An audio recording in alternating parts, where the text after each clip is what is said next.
All right. So we are, I'm Sid the Kid, and we are back for an episode of Iyanla Van Zant Fix My Life, episode 1 for season 10. In this episode, we are actually doing almost kind of like a part 2 of a larger episode that was done in the season beforehand, where we met like a family who dealt with not growing up with parents because they were addicted to drugs, basically.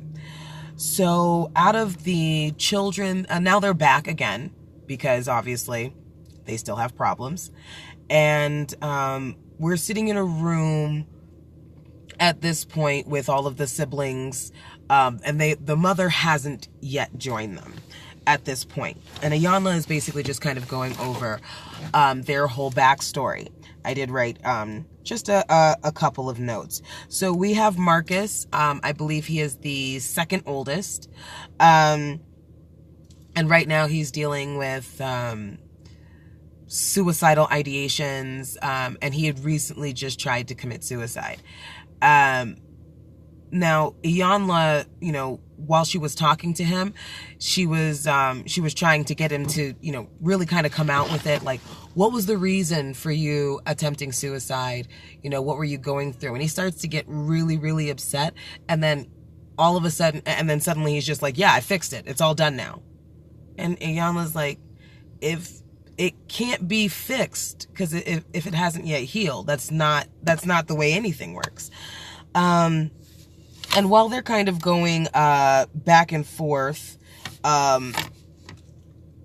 they bring in LaRonda, which is all of these siblings, because there's several of them. That's their mom. Bitch ain't got no teeth. I don't know what happened. If she do got teeth, I can't see them. Just putting that shit out there. She also has an older son who is a little bit older than Marcus. And he is mentally disabled, and he's a little bit, but he is the eldest. And at one point, I'm not even gonna lie, this was actually a kind of annoying episode, only because the openness to try that I would want to see in this particular situation just wasn't there.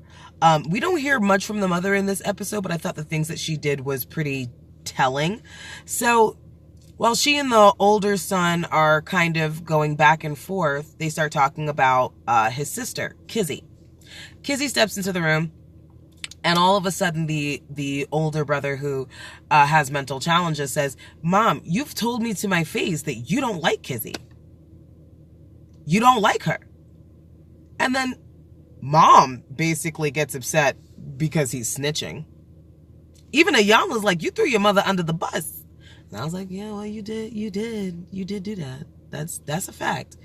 And at this point, the argument starts to ensue into such a rage, because you have Kizzy, the daughter, who's talking, and I'm talking the stuff that the mother, LaRonda, was saying about her daughter, about not liking her. She lies. She's this. She's that.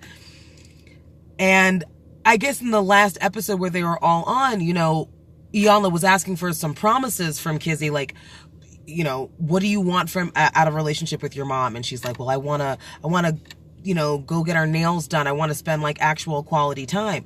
And I guess after the show ended, the mother said, "Hey, I did my part. I called and texted for 30 days. She didn't answer. She didn't do any of it." And then the daughter says, "You're right. I didn't." Right? She's admitting to it. And as this is kind of erupting, that's when the brother says, "But you don't like her. You've told me to my face that you don't like her, because you don't. You've said it so many times." And being a woman who's I'm very close with my mom, hearing my mother say something like that would crush me. That would crush me.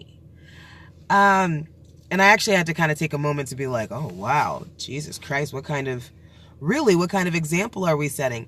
And at some point, there's such an eruption of voices. You can't hear anybody. Everybody's screaming, everybody talking. All you hear Iyanla do is stand up and be like, y'all need to shut the fuck up. She didn't say it like that because, she always talking, oh, beloved. But I'm just saying.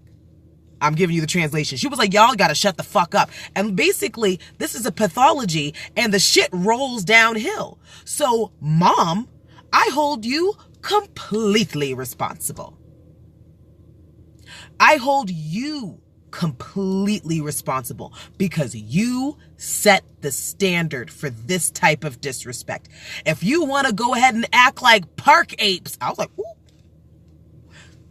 If y'all want to act like park apes, you're not going to do it here. Oh, well, shit. The fuck can I say to that? At this point, that's when Iyanla starts kind of spacing people off to kind of talk to them individually. And I think the first person that we have is Marcus. And like I said earlier, he was having suicidal ideations. And let me see if I can... And like I said, he is the second oldest. He also has children. He was feeling depression to such a degree because he was no longer with his children's mother. And at first he said baby father. And I'm sorry, first he said his baby's mother. He was no longer in a relationship with his baby's mother. And I'm so glad that Iyanla tries to fix the narrative. She wants you to fix your vernacular so you can start thinking differently. She said, that's not your baby's mother. That's not your baby mama. Who is that? That's my children's mother. She's like, okay, continue with your story. And I gotta say, I appreciate that. Okay. He said that they're not in a relationship anymore, and it made him feel so down that he wasn't going to be basically there to help raise his children, so on and so forth, because he's no longer with his baby's mother. And he starts to really break down at a certain point because he's so terrified that he's so terrified that his kids might end up like him. And I was so glad that Iyanla, at least at some point, said, if you feel like your kids are going to grow up to be just like you, who are you?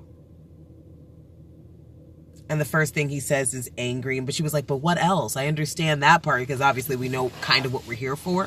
But what else? There's more emotions than just anger. And it was guilt. It was a really long list of things that, kind of need to be tackled.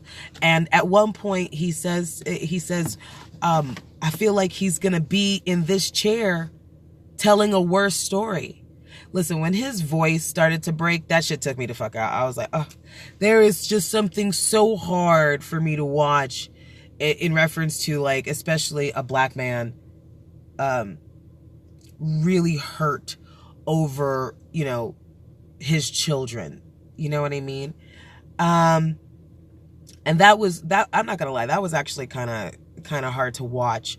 But I was so happy that no matter what he said, Iyanla was there to try and fix the narrative. She was there to try and make him think more positively. And he says, how do you know that there's hope for them? And she's like, are they breathing? And I'll be honest with you, I have my own struggles. I have a brother who has been recently diagnosed with Asperger's, who has, had a traumatic childhood, things like that had kind of gone on. And a lot of times when it does get hard, when it does get rough, you think to yourself, maybe it's too late. Maybe this is what it is and I just have to accept it now. And it'll always just be this way. And when she said, are they breathing? I don't know. It definitely hit me different because I was thinking, damn, I need to start thinking in that way, in that where the narrative is hopeful and how that really can just kind of change you completely around. Obviously there's more siblings, but this is only part 1, and I'm certain, y'all look good for this, especially if it's a big family. So there might be up to 3 parts, but this is just part 1. I guess the next